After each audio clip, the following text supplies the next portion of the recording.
Bonjour à tous et bienvenue dans ce nouveau cours sur les capteurs et les détecteurs.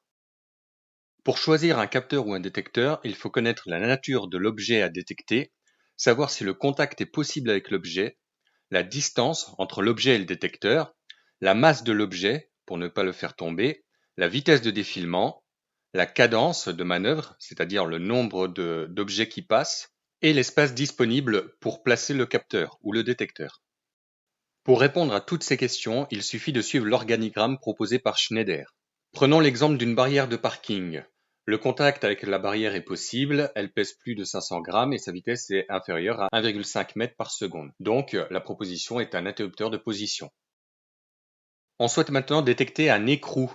Donc, il est métallique, la distance est inférieure à 48 mm, donc on peut nous proposer un détecteur de proximité inductif. Prenons l'exemple maintenant d'une belle voiture, une Tesla, une voiture électrique.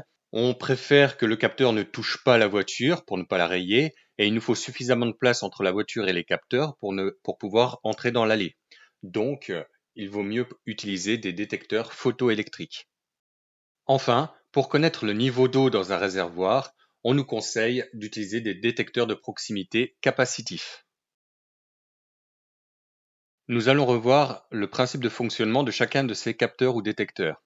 Dans le cas des interrupteurs de position, les pièces à détecter entrent directement en contact avec les interrupteurs de position. Cela entraîne la fermeture d'un contact. Le détecteur inductif a un gros avantage, c'est qu'il ne rentre pas en contact avec l'objet à détecter, objet qui doit être métallique. Il est capable de détecter à de grandes vitesses.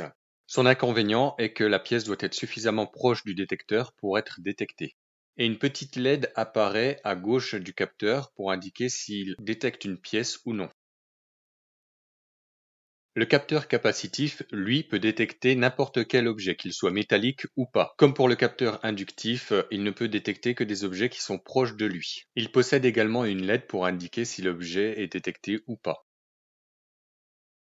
Voyons maintenant les détecteurs photoélectriques. Il existe plusieurs technologies, je vais vous en présenter trois, les plus importantes. La technologie de proximité, réflexe et le barrage. Pour les détecteurs photoélectriques de type proximité, l'émetteur et le récepteur sont le même appareil. C'est l'objet qui est réfléchissant qui va permettre de renvoyer le rayon de l'émetteur au récepteur. Pour les détecteurs photoélectriques de type réflexe, il y a d'un côté l'émetteur-récepteur et de l'autre le réflecteur. Dès qu'une pièce passe entre les deux, le rayon est coupé. Pour les détecteurs photoélectriques de type barrage, il y a d'un côté l'émetteur, de l'autre le récepteur. Dès qu'une pièce passe entre les deux, le rayon est coupé. Voyons maintenant le codeur incrémental. Il est divisé en plusieurs fentes régulièrement réparties.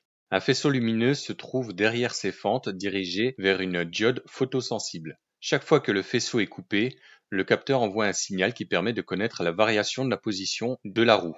Pour connaître le sens de rotation du codeur, on utilise un deuxième faisceau lumineux qui sera décalé par rapport au premier. Le premier faisceau qui enverra son signal indiquera aussi le sens de rotation. Le disque possède un grand nombre de pistes et chaque piste est munie d'une diode émettrice d'un faisceau lumineux et d'une diode photosensible. La piste centrale est la piste principale. Elle détermine dans quel demi-tour la lecture est effectuée. La piste suivante détermine dans quel quart de tour on se situe. La suivante, le huitième de tour, etc. Plus il y aura de pistes, plus la lecture angulaire sera précise. Chaque position correspond à une ligne de la table de vérité. On peut trouver aussi les capteurs ILS ou interrupteurs à lame souple qui fonctionnent sur le même principe que les interrupteurs de position. Et enfin, les thermocouples qui vont délivrer une tension proportionnelle à la température mesurée. N'hésitez pas à laisser un commentaire et à liker.